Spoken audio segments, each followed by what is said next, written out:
Que la gracia, la paz y el amor de Dios esté con todos ustedes. Quiero compartir contigo una meditación, una reflexión en el día de hoy.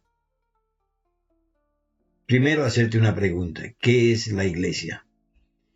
Cuando piensas en la iglesia, piensas en el templo, piensas en la jerarquía, los sacerdotes, obispos, el papa. Pero esa es la parte humana. Hay dos imágenes en la Biblia acerca de la iglesia que nos dicen de algo más profundo. Comparan a la iglesia con dos cosas, con un cuerpo y con un edificio. Dice la palabra de Dios que la iglesia es el cuerpo de Cristo y que cada uno de nosotros es un miembro de ese cuerpo, donde Jesús es la cabeza. Si hay una agrupación humana donde Jesús no es la cabeza, no es el que dirige, no es una iglesia, es una agrupación humana.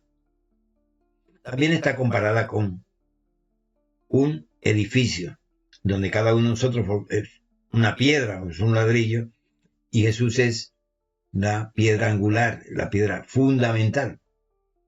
Si usted le quita la piedra fundamental al edificio, el edificio se cae, no tiene vida. Así que la iglesia es Jesús, viviendo en nosotros, como lo dice el apóstol, Jesús en mí, la esperanza de gloria. Eso es la iglesia, donde Jesús es la cabeza o es la piedra angular. ¿Y para qué está la iglesia? ¿Para qué sirve la iglesia? La iglesia está fundada para predicar arrepentimiento, conversión, el reino de Dios y formar una comunidad en torno al Mesías, a Jesús de Nazaret. Los apóstoles de Jesús tuvieron tiempo con él, lo escucharon predicar, hablar del reino, lo escucharon hacer milagros, caminar sobre las aguas. Pero ellos no sabían todavía que Jesús era el Mesías, el enviado por Dios, tocado por el Espíritu Santo, para traer al mundo el mensaje del Padre Celestial. Tenían la convicción de que Jesús iba a establecer un reino humano, donde ellos iban a tener jerarquía o poder en ese reino humano, a la derecha o a la izquierda, ¿no? Así que no entendieron mucho. Jesús murió y ellos perdieron la esperanza de establecer ese reino.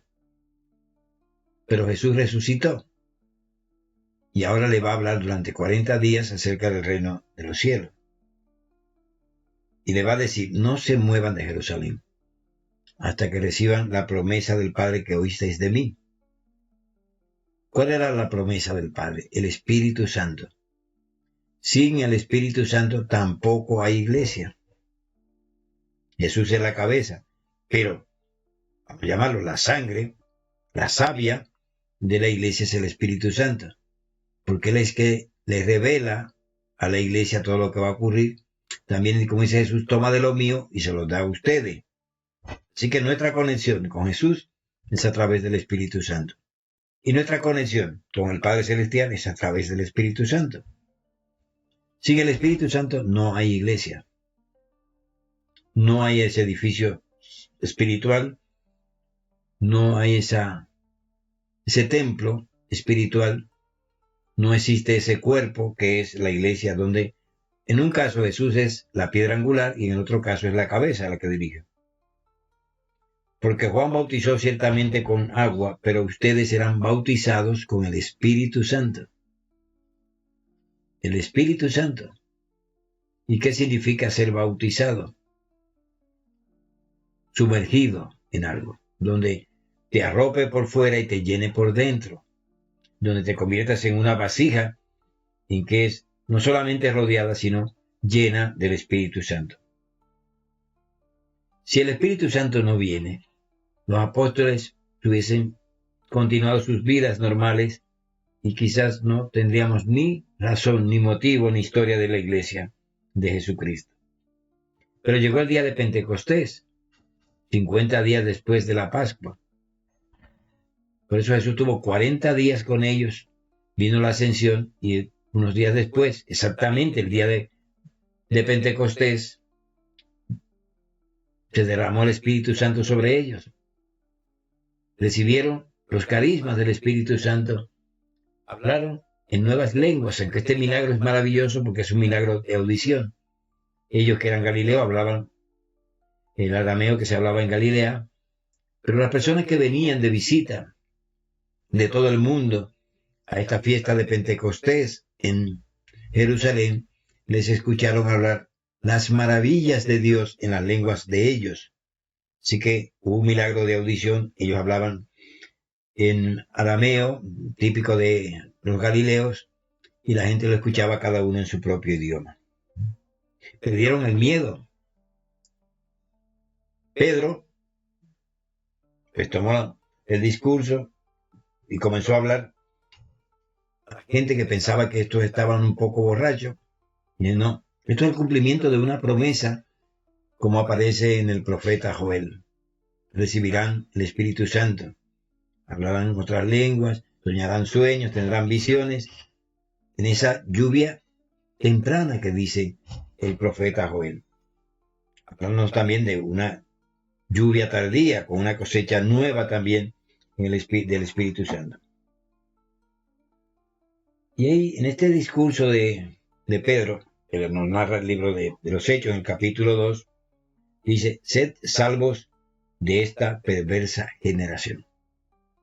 Escuchan el mensaje. Sed salvos de esta perversa generación. Es el llamado del apóstol Pedro en su discurso después de Pentecostés. Sed salvos de esta generación. Arrepentidos, porque el reino está cerca. Y el reino no es un lugar geográfico, no es un sitio donde se puede viajar. El reino comienza aceptando a Jesús como el Señor y Salvador y recibiendo la dádiva del Espíritu Santo, para que Cristo revele su voluntad de nuestras vidas y la revele también en la iglesia de Jesucristo. Ese es más o menos el mensaje. Pero ¿cómo vivían estos primeros cristianos? Comparado como vivimos hoy en día, ¿no?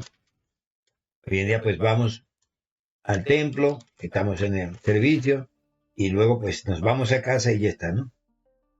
Pero escuchen, antes de continuar, el mensaje de Pedro: arrepentíos y bautícese cada uno de vosotros en el nombre de Jesucristo para perdón de los pecados y recibiréis el don del Espíritu Santo. Bautismo para el perdón de los pecados y luego la recepción del Espíritu Santo. En ese orden, ¿no? Maravilloso orden que cumplió la iglesia siempre, ¿no? Y ahí que viene ser salvo de esta perversa generación. Ahora, ¿cómo vivían ellos? Perdón, ¿cómo vivía la iglesia? En el versículo 42 del capítulo 2 dice: perseveraban en la doctrina de los apóstoles. Era una iglesia apostólica. Jesús le transmitió la enseñanza a los apóstoles durante sus 40 días, acerca del reino, acerca del Espíritu Santo, acerca de la misión de la iglesia en el mundo. Y entonces ellos perseveraban en esa doctrina de los apóstoles. Perseverar es mantenerte en esa doctrina, en la comunión unos con otros, en comunión.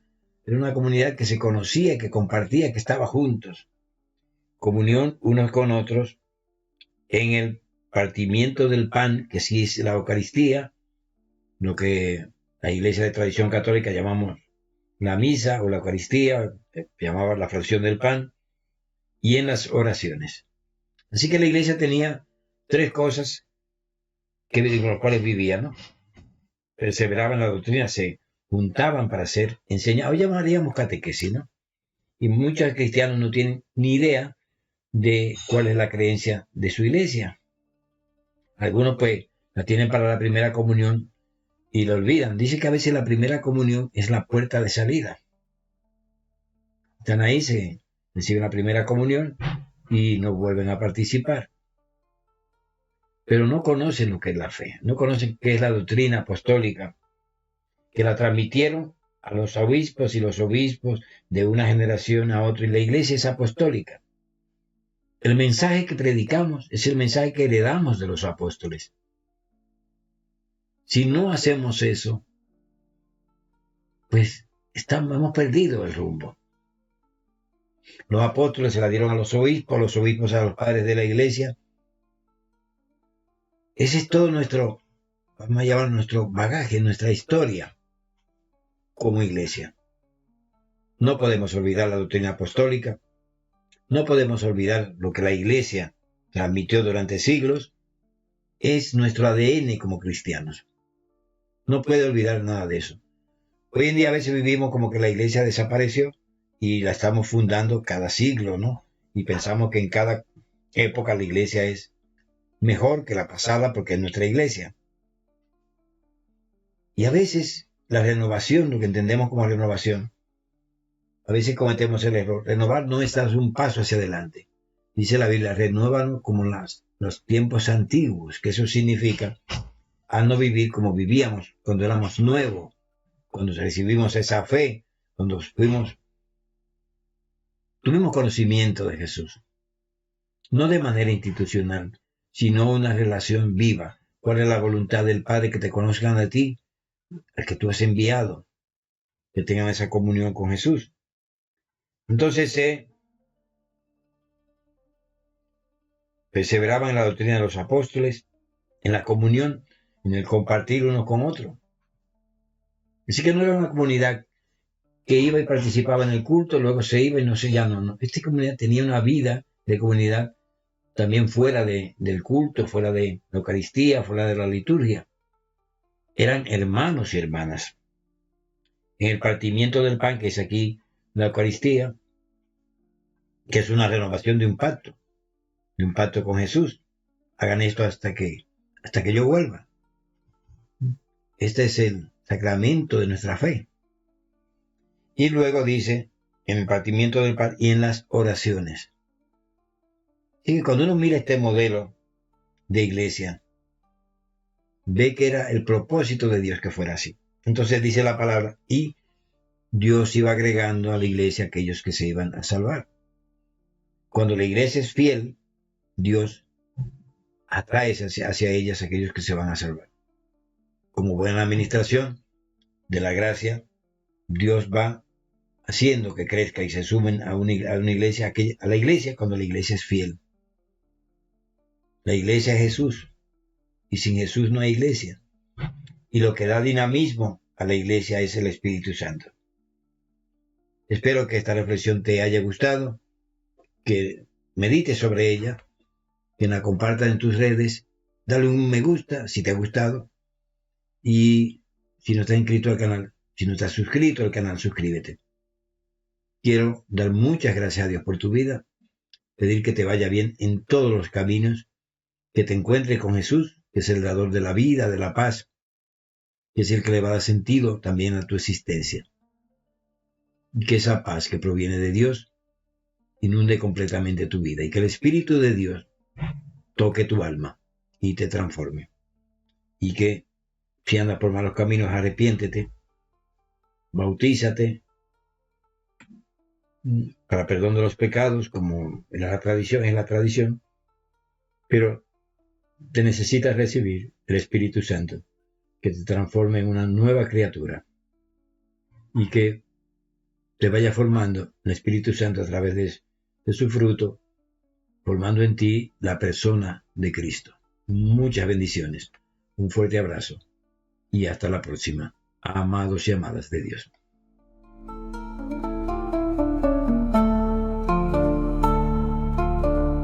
Ha estado contigo desde España tu hermano y amigo Luis Tavares Tejeda. Bendiciones. Shalom.